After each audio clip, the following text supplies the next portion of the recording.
Howdy y'all, you got the Bulldog on the channel. New day, same content, brake lines, Chevy truck. But I noticed something that made me giggle, just I found one part of this truck that wasn't going to rust. Somebody has been doing some work to it, and it is guaranteed this part will not rust. Looky there.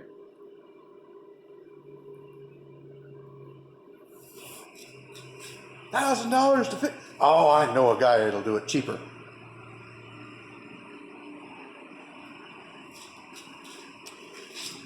This is the second one in a row. I've been doing these trucks for years, and I've had to replace axle lines maybe 2 or 3 times.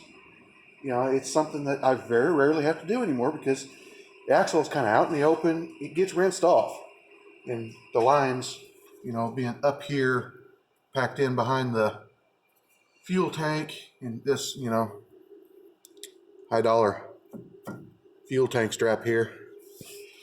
How long will that last? Well, I'd say all the way to the scene of the crash.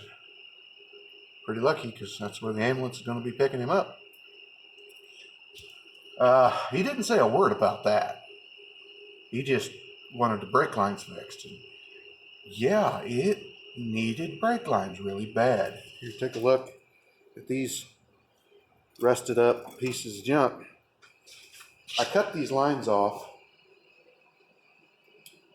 leaving the fitting inside. And then I take my 6-point socket and my little impact and zing, zing, zing, buzz them right out. Go over there to drill the actual line out of the center of it. And then most of the time I will reuse the old fittings unless they're really bad shape. And it saves the customer a little bit of money.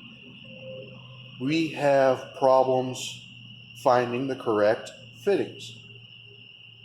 Ford did that years ago. They'll have a line this size with a fitting the size of a 1/4 inch line.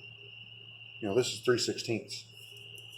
And they'll have oddball metric fittings, or that this here was a standard 3/8 with the threads the size of a 1/4 inch.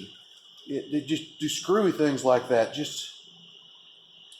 I kind of get why, because that way they can put one end at one end and one size at the other, and you can't screw it up. But then you couldn't buy standard lines. Just go to the store and buy a standard line. I did one when I first started working on stuff there at home. I had one come in. Guy said, you have to buy those lines at the dealer. You can't make those lines. And I said, okay. And my brother took it off, and he was talking to the customer. My brother took it off and just handed it to me, and I turned around. It was the shortest line, left front, on a Ford Taurus, older style Ford Taurus.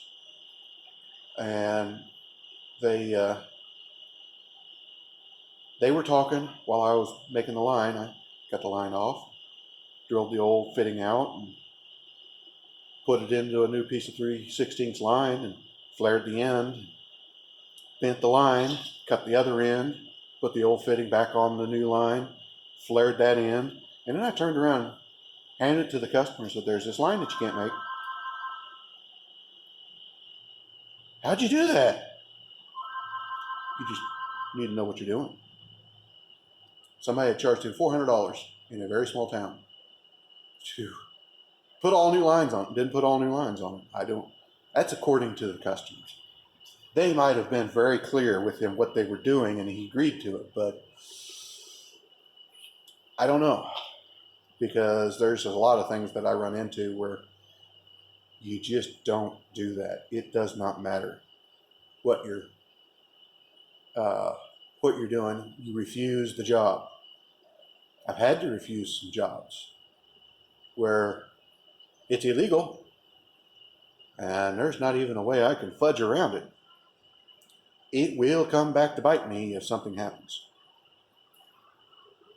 I know shops that have had that happen where, they'll pass a car and people get pulled over and they didn't even say what happened there, but it's all record. They had the car inspected and they saw the inspection sticker. Well, this was just inspected. That means it was passed with this problem. And then go back to the shop, because that's on the record, who did the inspection, and then gave that guy a ticket. And they are starting to do that with emissions too. They're starting to hit the bigger shops that program around emissions so that your diesel truck that's out there getting 9 miles to the gallon, slobbering black smoke out while doing a regen, will run clean. Puts out a little bit more emissions while it's running, but doesn't never regen. I'm sure there's some smart people that are a lot smarter than me that'll tell me why I'm wrong. I work on them when there's a problem. Lots and lots of problems. So, but we can't defeat the emission systems, and they're going after individual shops that do that. So, I have to refuse those kinds of things. But anyway, back to the rust monster. That rust monster has been voracious here lately. Let's see here. This is the third brake line job this week. 2 on Chevy trucks, 1 on a little car. I've got another one sitting out back.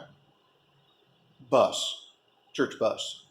Too big to come in the doors. And lovely your weather we're having, and my boss says, yeah, if you're a polar duck.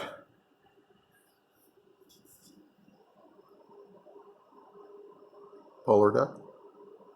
Yeah, polar duck. Oh, penguin. Okay.